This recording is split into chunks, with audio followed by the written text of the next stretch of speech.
So you're in track 1. Title of this last talk at our event is Cyber Risk Quantification, Measure All the Things. And it is really my pleasure and privilege to introduce Adam Rauf. I always have to think about it because I think about a loaf of bread and I'm like, how do I pronounce your last name? So I'm trying to change that for you, Adam. And really he's going to talk about risk and how we quantify it and how you manage risk, whether you're retaining that risk, transferring it, and really how that impacts your cyber insurance policies and decisions for your program. So without further ado, please help me and welcome Adam to the stage.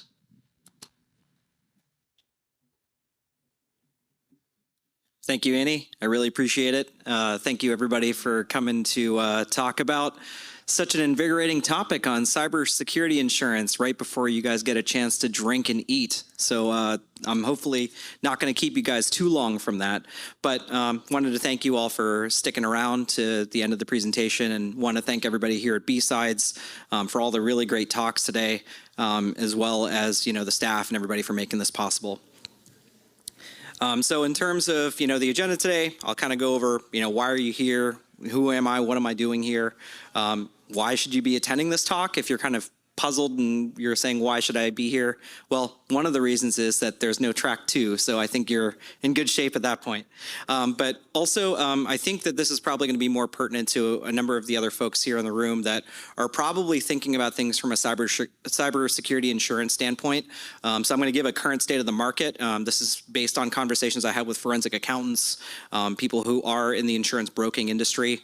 Can give you some perspective on why you're seeing the different things you are within cybersecurity insurance. And then we're going to talk about, how you can apply those techniques and data that you got from the insurance piece to apply it within your own cybersecurity program. So hopefully you'll gain a lot from that and be able to apply that within your own security programs. And then we can talk a little bit about, I would expect that a number of you have probably heard about the FAIR methodology. There's a number of different ways that we're going to talk about quantifying cyber risk and how you can start thinking about doing it within your own organization. And then we'll finish up with any sort of QA. Again, given that I'm the last talk of the day, I will try not to keep you guys too long. As far as who I am, my name is Adam Rauf, so Annie very thoughtfully introduced me. I'm an information security practitioner, overall geek, big fan of music, especially of the math rock and prog metal variety.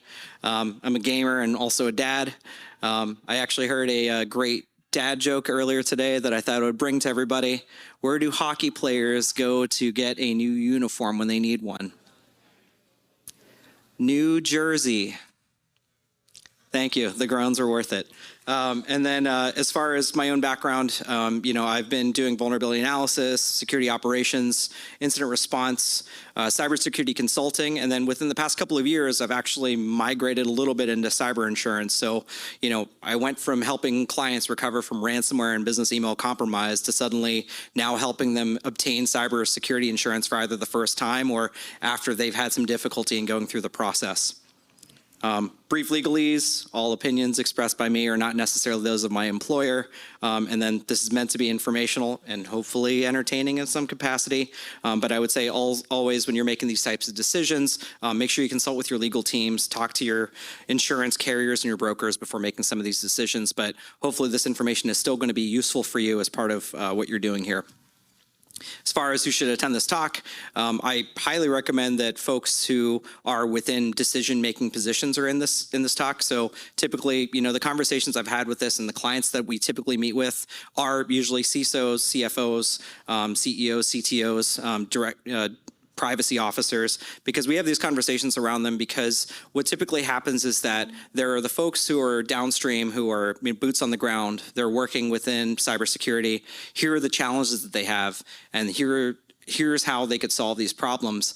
But now, they have the gavel of insurance to actually be able to do that, because many clients that we've talked to have actually gone through the cybersecurity insurance process and either got hammered on their policies, or they kind of came back and said, hey, we got sublimits or exclusions on our ransomware policy because we didn't have EDR or MFA or some of these other, tools within their environment. So hopefully, this will provide a lot of information for that. Additionally, if you're, somebody who's a risk manager, insurance nerd, or your practitioner, a security manager or leader, and then also anybody else who doesn't fall into any of the other categories. So as far as why you're here, you are probably here because you care about your security posture, you care about your program. You've been lobbying for money for your tools and your headcount, and you just haven't been able to get it traditionally. You're not really sure if you need insurance, or maybe you are sure that you need insurance, but you're not really sure how much you should have. Or you enjoy mathematics or statistics, or everyone looks at you weird whenever you're going on and on about loss exceedance curves or Monte Carlo simulations, of which that is Monte Carlo, but not the type of Monte Carlo we will be discussing today.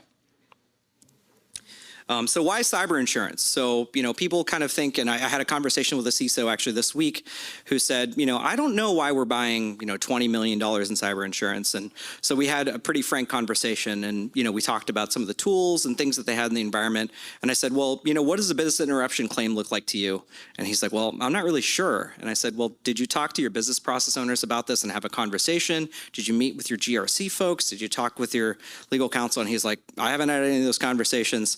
I was like, well, this is why you need to start thinking about it from an insurance standpoint, because the insurance is kind of a means to an end. It's almost become a necessary evil for a lot of people because you have a great security program. But the idea is that the threat landscape has not changed from a when am I going to get breached, but or from an if I'm going to get breached, but now into a when. Even the best organizations with the best security policies and practices have gotten breached, even really, really good ones. So the perspective that we should be taking is that what's that, Travelers Insurance has that little rainy day umbrella, right? And I think of it the same way of like, okay, you've now gone out, you've dressed appropriately for it. This enormous windstorm and rainstorm has just come in. What do you got to protect you, right? You need to have something else. The idea of defense in depth, your insurance should be kind of part of that depth.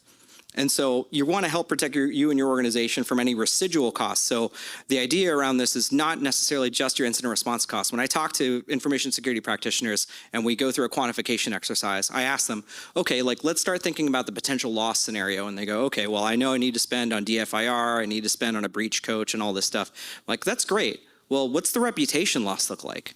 And they're like, I don't know how to. I'm not really sure about that. And I was like, okay, well, if your business is out for the industry average of 11 days, how much is that impacting your bottom line and your financials? I don't know. And so those are the kinds of conversations that should be included as part of your discussion on loss. You're not thinking about it only in terms of the technical loss, but also in terms of the organizational loss, the reputational loss. These are the things that you can also include as part. And it's going to be dependent, which is why I always say talk to your insurance brokers and carriers, because reputation loss is absolutely covered in some policies. Some policies strike it from the policy. So I would say you want to be very careful in reading through that policy. And so, yeah, I talked about the rainy day coverage. But next, I wanted to move on to the current state of the market. So you'll see a number of bullets here that are conversations that I had with forensic accountants. I've talked with brokers this year. I'm still in touch with a number of underwriters within the industry.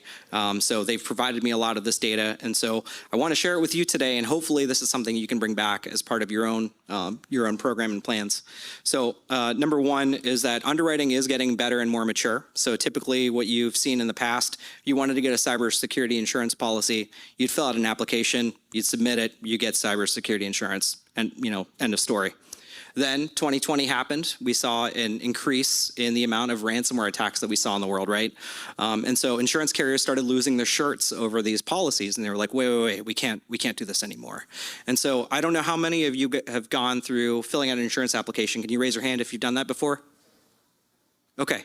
How has that process changed? Is it easier or harder now? Exactly.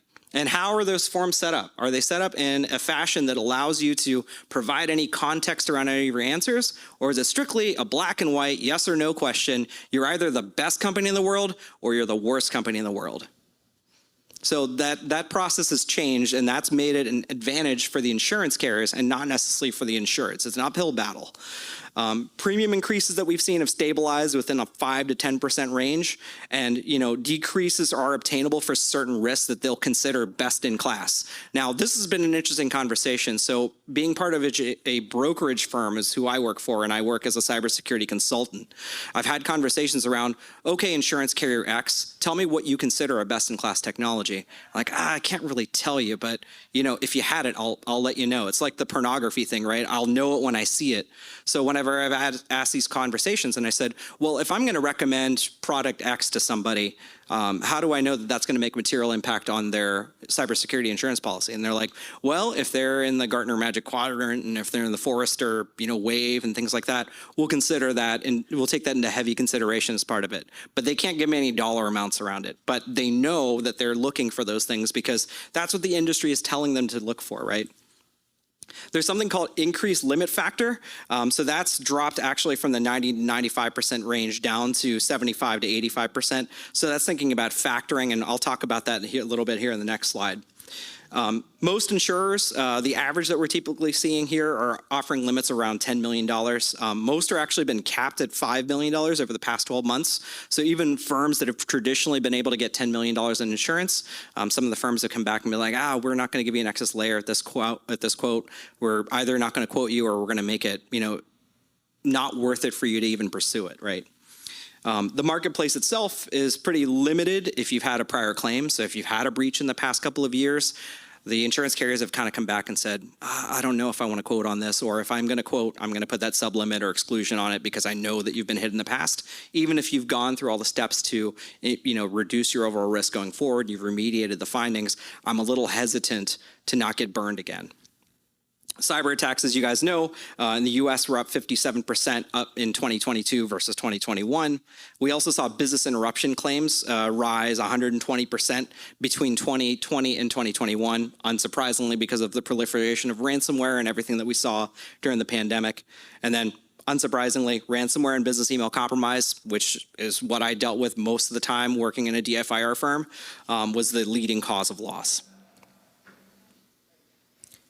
Now, as far as what happened with cyber insurance itself, they consider this now a global industry. So it used to be something where cyber was kind of not considered as much as like property and casualty, directors and officers, GPL, things like that, right? So now it's a $14 billion industry with $9 billion allocated for just US and $5 billion outside of the US. And according to some data that we got from Fitch Ratings, like the claims activity in 2022 was 27% over the last 2 years. And we saw 5,400 cyber claims just paid in 2022, which was double the amount that we saw in 2019. Unsurprising to most people who are practitioners here. Additionally, we saw, ransomware costs actually go up. So again, you're thinking about, here's the cost that I have for incident response and forensics and things like that, but paying the ransom, the class action lawsuits that can come from this, right? Those are all considerations when you think about quantifying your risk. And so we also saw that, thanks to the MOVEit vulnerability and what we saw with CLOP this year, we're also seeing that more and more firms are actually ending up, on these ransomware leak sites. So not only are they, sending you the email and saying, hey, we've got your data, we encrypted it.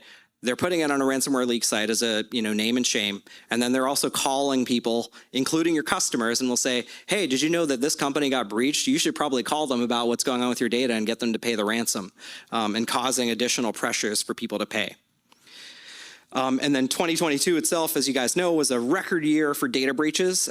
So the amount of class action lawsuit settlements was $719 million, which is a 46% increase from the previous year. And so organizations that aren't thinking about addressing those gaps are now starting to get, as I mentioned, the cyber insurance pressure to actually say, I need to do something about this, because the cyber insurance companies are now coming back and saying, your controls are not good enough. So even if you've not had a breach, they're looking at you and saying, I didn't like what you guys put on the form. You need to be better about this. This is something that was shared by a colleague of mine, John Loftus, and he was actually came here to Pittsburgh to check out B-Sides, but he was unable to stay for the end of the day here. But as far as cyber insurance wording, so what we saw, and I've had a conversation with a couple of you today, some of the wording around the actual policies has changed considerably, especially I would say around war exclusions. So it used to be that, war exclusions, typically you thought about physical damage. Now there were claims where, you got hit by the ransomware actor CLOP, right? And then they're saying, oh, well, that attack came from Russia. There's a war with Russia. We can't pay the claim. And so the wording around the policies has drifted quite a bit. And so what I would say is, if anything that you glean from this slide, that would be one of the things to look at as part of your insurance policy. Additionally, if you collect any biometric information, so BIPA has particularly been a hot button item for a number of people, because typically you think of biometrics as like, oh, we've got like a retinal scanner or something like that in place, and you might not have that. Well, I talked to some organizations that are adopting Windows Hello, for example, and using fingerprint scanning, and they're saying, well, where is that fingerprint data stored? Is it within your servers or within Microsoft servers, right? And so there's been some consideration where the underwriters are now asking those additional questions that they've not previously asked in the past. And so they're asking as part of the policy, because there are some lawsuit settlements that happened, I believe, in Illinois over the past couple of years around what biometric data was being collected without consent. And, you know, certainly I think a number of you have probably heard about the whole metapixel and VPPA claims. So collecting data without user consent, especially post-authentication for a lot of users, and VPPA being tied to telehealth. So if you guys are in healthcare, you should definitely be thinking about what you're doing in terms of metapixel data collection. Hopefully you have it turned off. And if you're doing if you are complying with the VPPA laws. Also, in terms of software vulnerability exclusions, so I would take a look again, once again, at your policies. What the carriers have come back with and said is that if you had a software vulnerability that you knew about and you didn't address it and a threat actor was able to exploit it, we are not going to pay the claim. So I think it's very important that you stay on top of your vulnerability management. You know, I think there was a great talk earlier today about, you know, assessing your entire environment, knowing, you know, you can't know evil if you don't know normal. And so having a good idea of what you have in your environment, making sure that you've scanned for it. So all of that, I'm giving you guys all this bad news. Is there any good news that I can provide to you? Yes. So number one is that even with that improved underwriting, there's more competitive rates in insurance than there ever have been. So we're actually seeing that instead of going to your incumbent, we're actually able to go and competitively face other insurance carriers who are either new players to the market or have been around for a while and now are reconsidering the verticals that they're involved in. Recently talked to an insurance carrier who had traditionally never worked with an oil and gas company. And they said, you know what, we now have an appetite for it. So we started sending them some of the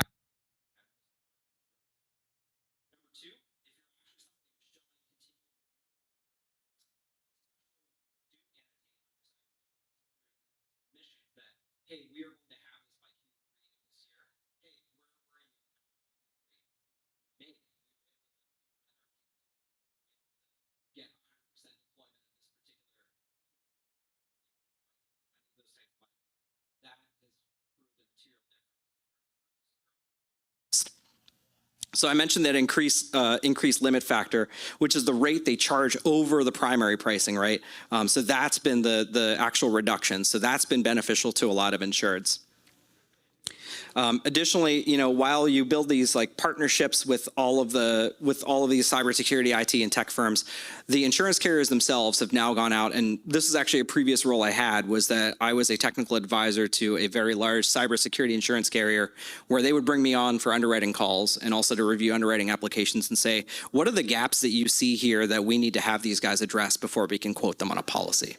And so from that perspective, all of the insurance carriers are starting to do this because they know that their underwriters are totally swimming in the amount of submissions that have come in. And so they understand that they need to have security expertise help these underwriters through that process. So when I was doing that, I think very few of the carriers were actually implementing that process. But now when you actually give a good context answer, you have somebody technical on the other side who says, yeah, what they're telling you is the truth. You should definitely assume that this issue has been resolved. I talked about the war exclusion, so the war in Ukraine, that's changed some of the regulatory matters, and some of the marketplaces changed for that too. So again, if you don't have any systemic risk with war exclusion, some of the carriers are willing to give you a break on that. And then also, any sort of systemic risk that you see with nation state actors, that's kind of their leading concern right now, and they're thinking about that in terms of the cat loss type risk. So those of you who are practitioners here are probably like, okay, can we get to the technical stuff? So one thing that I'll tell you, and this is kind of a cheat code sheet that I'm trying to give everybody here, right? So if there's anything you can take away from this, hopefully it's something like this. I put this list together based off of conversations that I had with underwriters, and security practitioners and insurance carriers, and I said, what are the things that make the most material difference in terms of what you get from an insurance policy? What reduces the premiums? What are the things that you're saying are hard no if you don't get it? So the insurance carrier that I was helping out as a technical advisor told me that if a client didn't have MFA, EDR, and 24/7 monitoring, they're not even a quote. They're done. Move on to the next one. Some of the other ones that I talked about said, well, if their phishing rate is over 10% and they're not systemically improving, I'm not interested because I know that threat actors use that as a way in and they were eventually going to find their way in. Another one said, and many of the other ones said, I'm really worried about service accounts, especially ones that have interactive login, the ones that have domain admin. They don't have that under control. They don't have that implemented in a PAM. If they don't have it addressed, don't want to talk to them. And as I mentioned, there are some that just strictly will just say OT security. If you don't have your OT network segmented, you're not monitoring for it, you're not checking for vulnerabilities, pen testing it, attack surface management, not interested. So the items that you see in yellow, right, are not issues that have been as hardline with the insurance carriers that I've had. So for example, I would be surprised to see PAM on there because I think a privileged access management is kind of a best practice and you should have it in place anyway. If you haven't been thinking about it, you absolutely should. But some of the carriers said, depending on what vertical they're in and what their risks are, like if they're not somebody who has a bunch of patient records or anything like that, it's less of a concern to me if they've got everything else buttoned up. And so we do talk about this in terms of, making sure you have a good incident response plan, having privileged access management taken care of.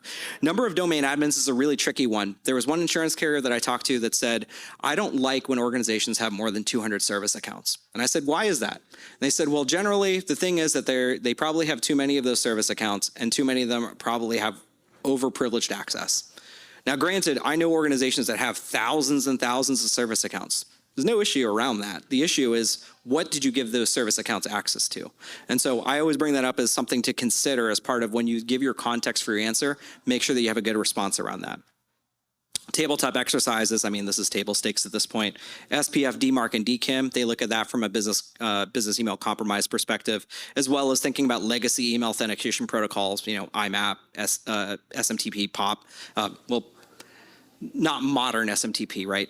So, you usually see like a mail relay server or an archive mailbox. And so those end up being a concern for them as well. Vendor risk management is a pretty tricky one because it used to be something where, you would usually offset, if you're a traditional security organization, you probably had like a GRC function that was focused on vendor risk management. You left it to them and procurement and contracts or whomever else.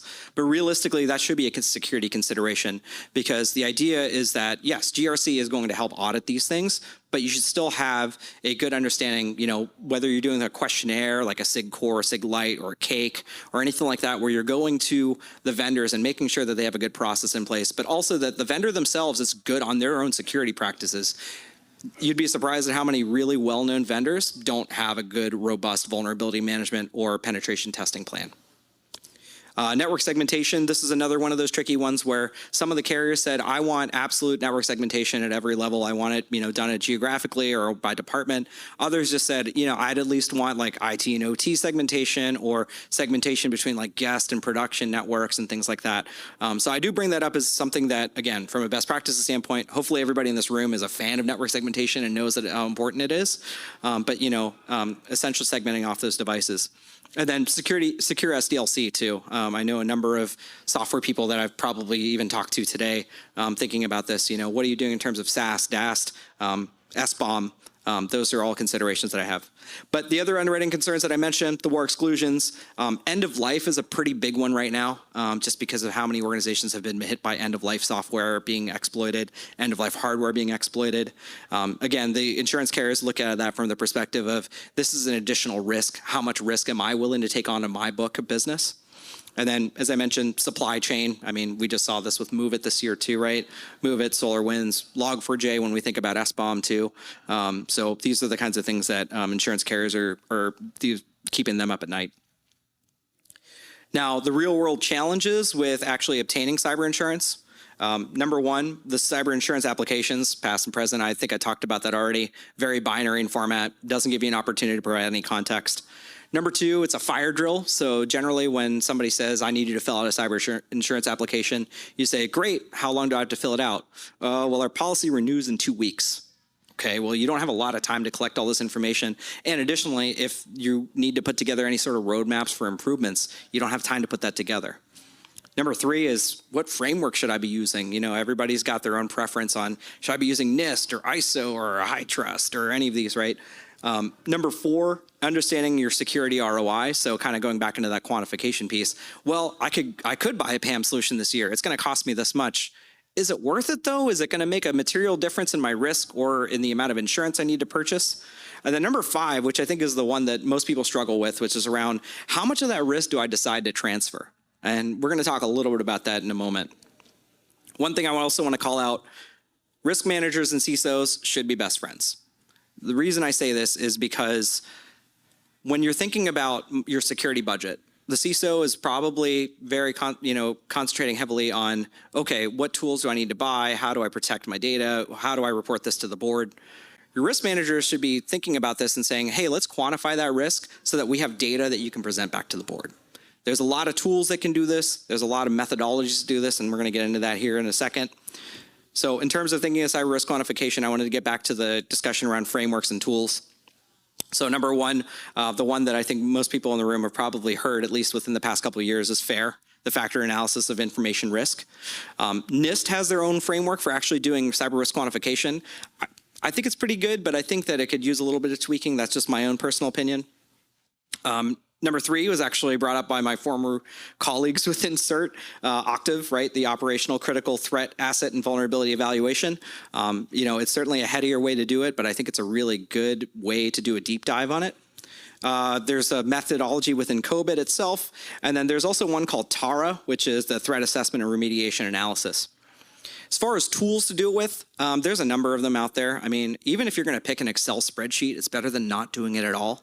And the one thing that I do want to recommend, though, as part of this, and you heard me mention the Monte Carlo simulation earlier, right, is that when you are doing this analysis, the idea is not for you to use red, yellow, green, or a maturity scale of like, oh, we're a 3.2, but I want to get us to a 3.6 at the end of the year.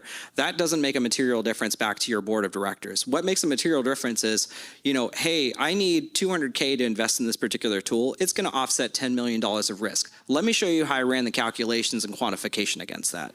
And so some of these tools that we have here that I mentioned, Axio has one, RiskLens has their own product. I guess they're called Safe Security this week. And then NIST has their own FAIR methodology that they call PRAM. It's Privacy Risk Assessment Methodology. I believe Archer, I was just having a conversation with Mike Radigan, who's over there. He's another FAIR practitioner. We were having a conversation at lunch yesterday with a number of folks, and there was a mention that Archer actually now has a means of doing this kind of risk analysis using Monte Carlo simulation. So that's new to me. And then, as I mentioned, even using Excel spreadsheets.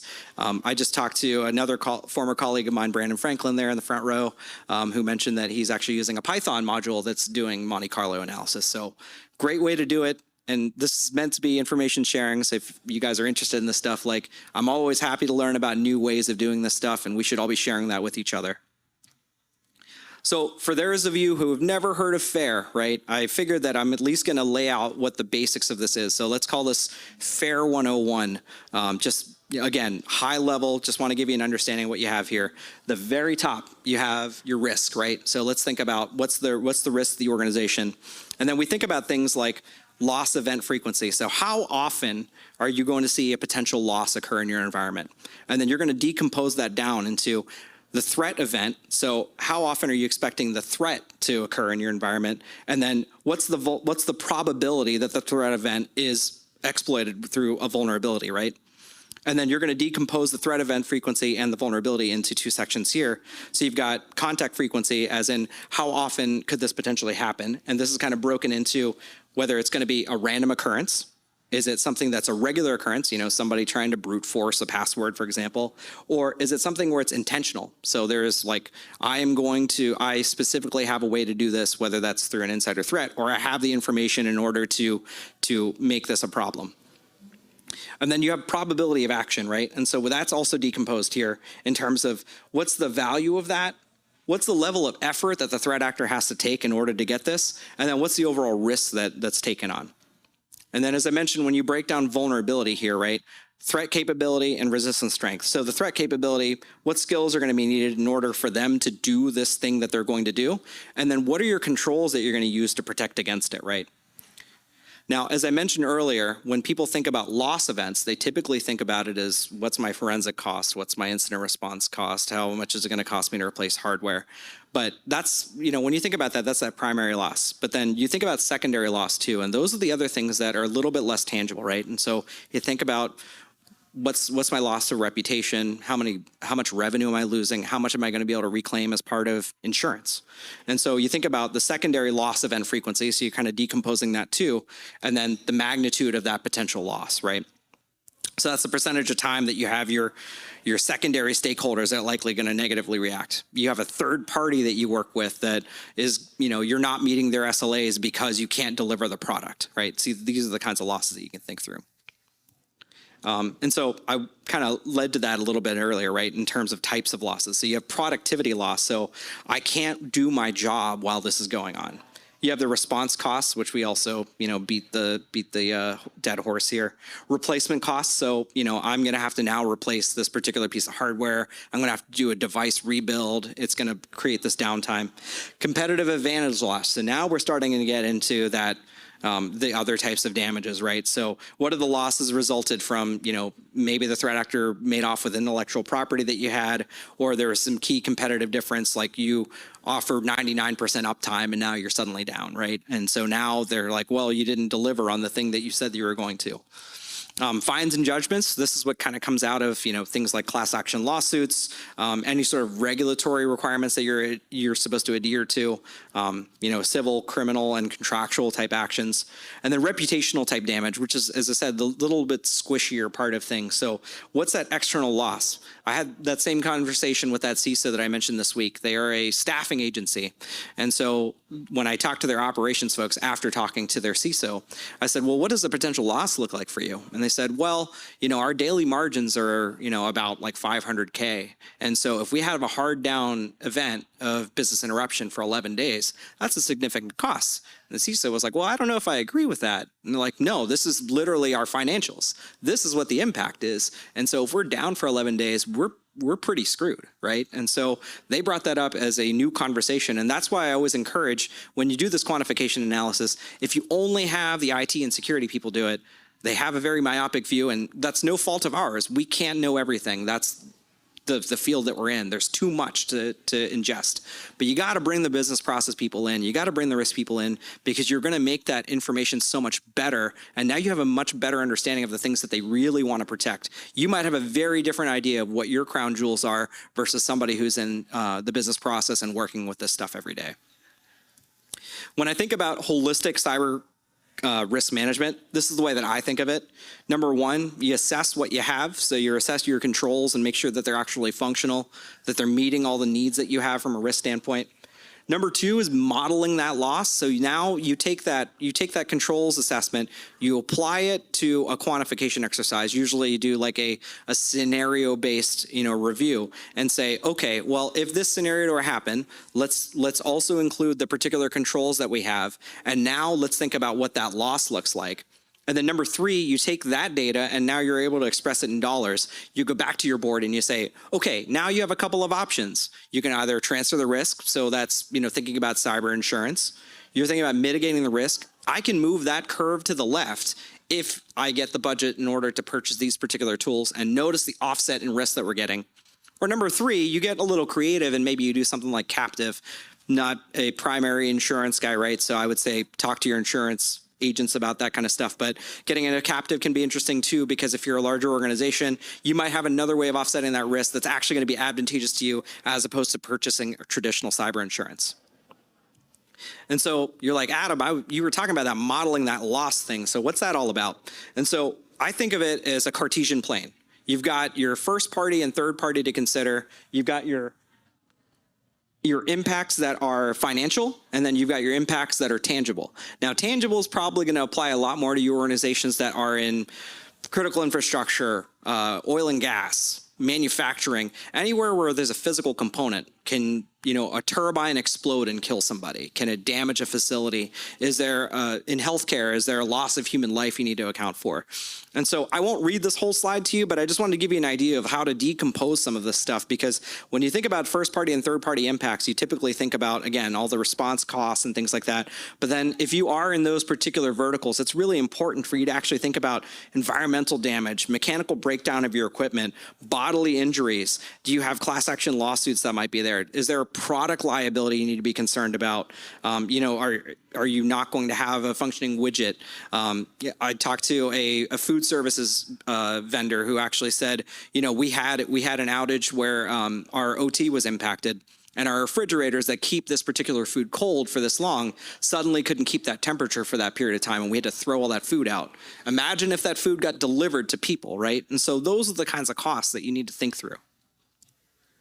And then when you do that, you kind of overlay that against your insurance policy. So you say, here's my potential loss, right? I've thought about this in terms of first party and third party, financial versus tangible. And now you go and map that up against your insurance policies. I've got financial lines of cyber coverage. I've got, kidnap and ransom crime. I've got D&O. I've got, property and liability. I've got casualty insurance to start thinking about that. And then you start mapping out, do I have enough insurance to do this? Do I have the right type of tools in place?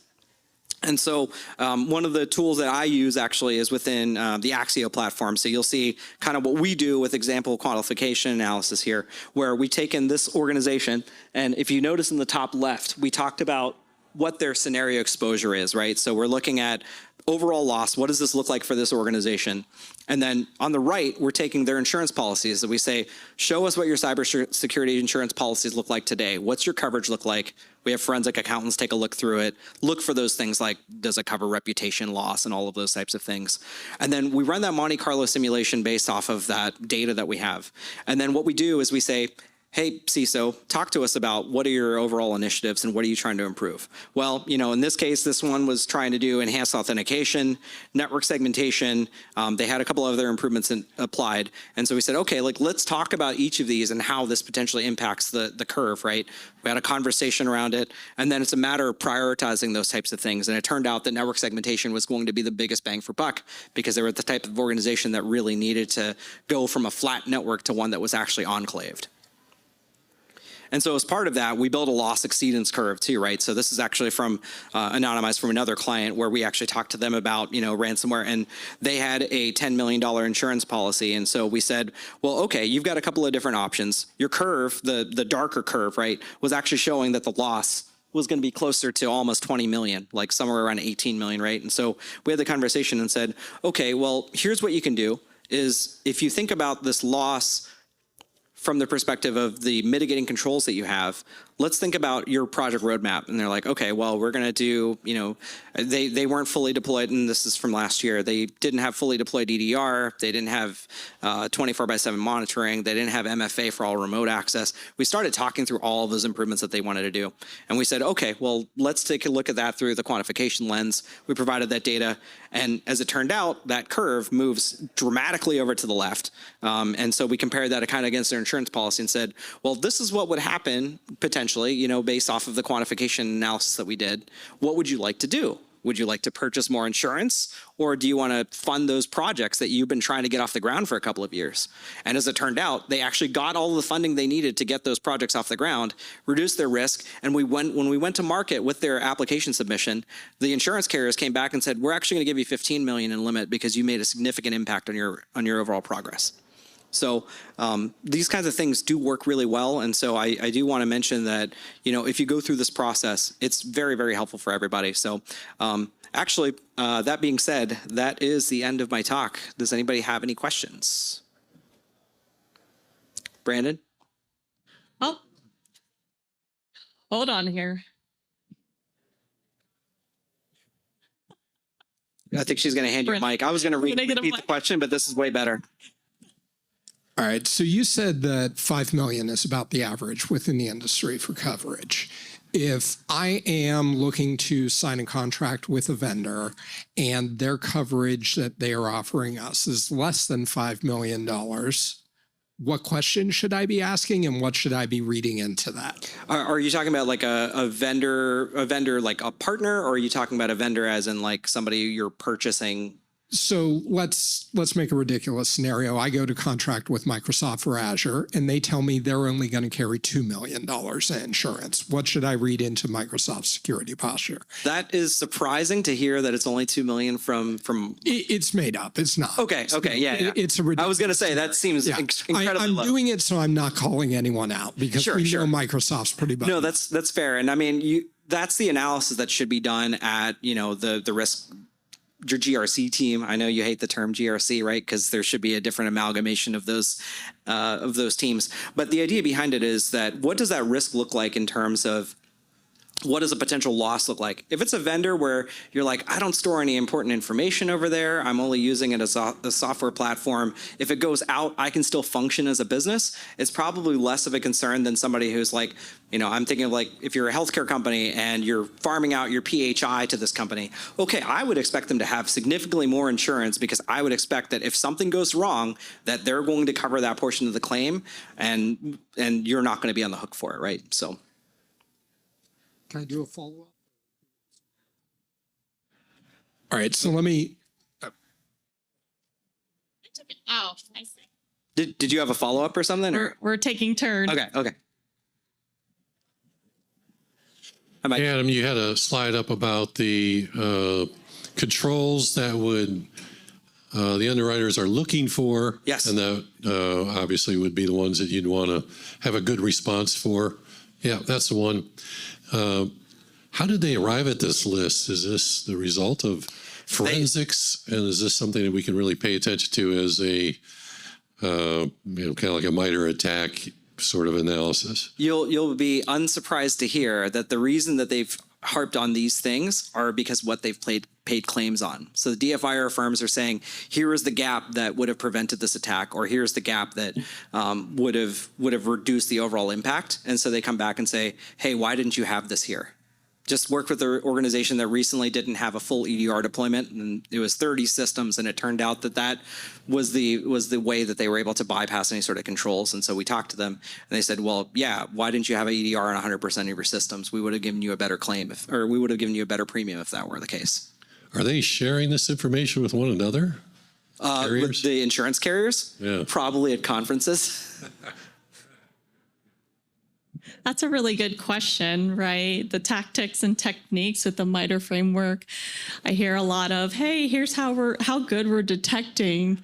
But what about the defense framework, right? Like, to your point, what are you doing proactively, shifting more of that left side? Yep. I think that's truly important, kind of drives into how much insurance you really need. Yeah. I hate to say it, but as good as your security posture is, the insurance carriers will come back and be like, you need to do even better than that.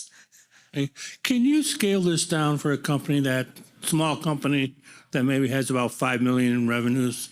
Yeah. They're not going to do all of this. What is the, what? Yeah, so that's interesting, great point in terms of, okay, maybe fair might be a little overkill for what you're doing, right?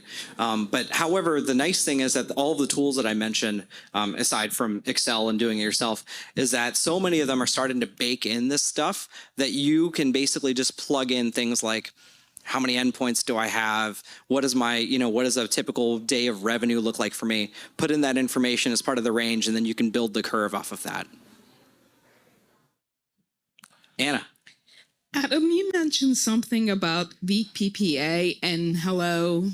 Can you expand on that a little bit? I've never heard of that. Yeah. So there's a couple of things that healthcare organizations are facing extra scrutiny on right now, aside from MoveIt, because they tend to be the biggest users of MoveIt. One is on Metapixel. So it was around data analytics that was collected. Usually it was tied to Meta. I think Google had their own one that was actually tied to healthcare. It's not Google Analytics. It's actually under a different umbrella term.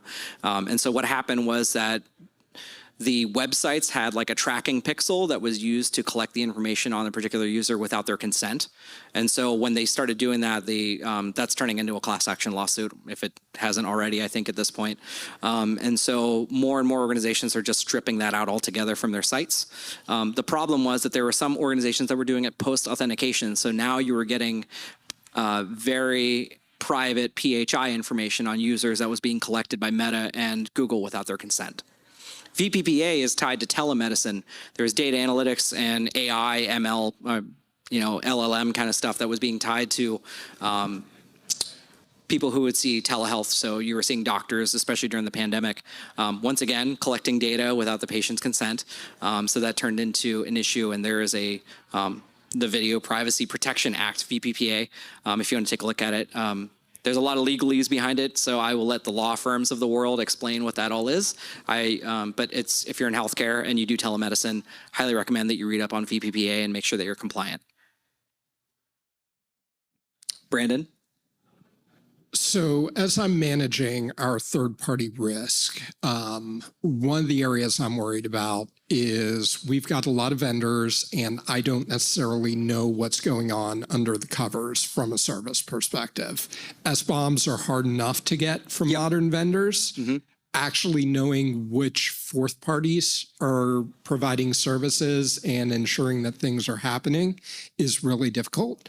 So what would you suggest as a strategy to hedge against if, I've got 5 vendors that all have the same fourth party and we've got an outage or an event with the fourth party and I get aggregate risk across multiple vendors I'm engaging in? Yeah. So have you, with those, 5 critical vendors, have you done like a third-party risk analysis on those, or are you saying you haven't? So we've done third-party risk analysis on our vendors, but we do not have the capacity to go to a fourth-party risk. Okay. So they're using somebody We're asking them to do that for us, and we're not necessarily seeing that, mom and pop data hosting is backing this third party and this third party and this third party and this third party. Yep. We just know, hey, we expect you to be using a qualified and reputable cloud hosting provider. Yep. Yeah. So that's a really interesting question. I wish that I had a silver bullet answer for that. So I will admit that I don't. But certainly I think what I've found in terms of maturity in third-party risk is those types of questions, because typically what's asked as third-party risk is, do you have a good vulnerability analysis program? Do you do regular penetration testing? Do you have a good certificate of insurance? And I think that what you are asking is something that should be asked as part of it. Are you working with insurance applications right now will even start asking you, who are the third parties that you currently work with? And so I would say that maturity within third-party risk management is to go back and have that included as part of that. Hey, Microsoft, who else are you using as part of the pipeline for the work that you're doing for me? And that can provide some additional information.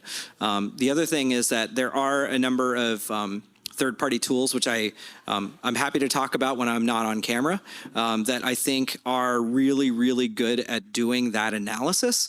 That I got to use one of them, and I'm trying not to be a vendor shill at this point, so that's why I'm saying that. So when I got to see this for a very tiny organization that didn't have their own GRC team, we helped them, source and select this. And that vendor went and above and beyond and basically hounded the organization that they were working with to submit the data for the third party risk management. And they kind of did a really, really deep Roto-Rooter kind of dive. And so I'm a big fan of that, especially if you don't have the capacity to do it yourself, because just like having 24/7 SOC and stuff like that, it's really, really hard to do that all in house. And so sometimes having that outsourced to somebody who can do that and will hound people on your behalf, and that also provides additional liability coverage for you, is really helpful too. One more? Yeah. All right, one more quick one here, because we do have closing Again, remarks. I'll talk about this stuff all day, but I don't want to keep you guys from drinks and food.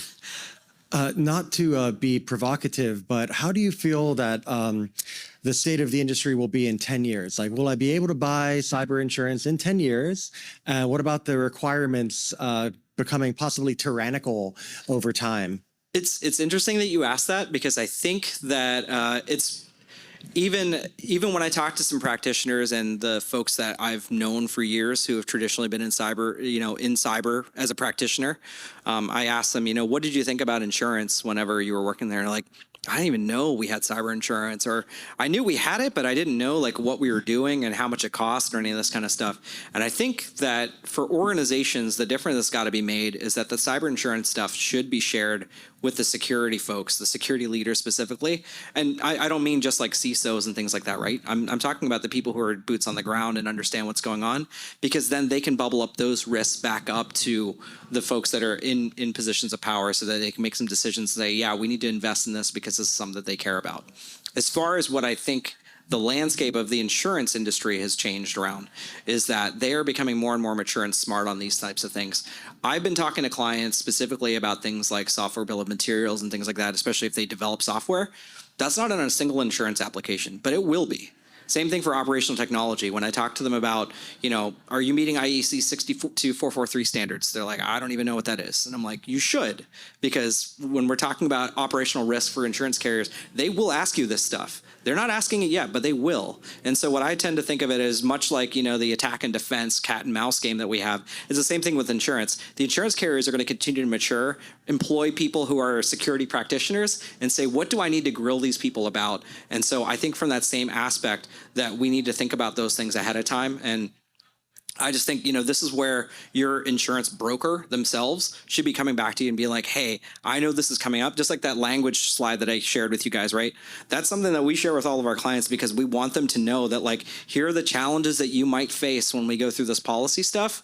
You need to know about it. And this should be a free service that they're providing to you, because if the insurance carriers are changing gears on anything like war exclusions, like, this is something that you should know about and not be surprised by. Does that answer your question, or sort of answer your question? We can talk afterward too. So Don't worry. I'm sure that there's some liquid beverages that can kind of help dig into the comment. So we're going to go ahead and wrap up. Adam, thank you so much as our last talk. If you join me in a warm. Thank you all. Thank you, Annie.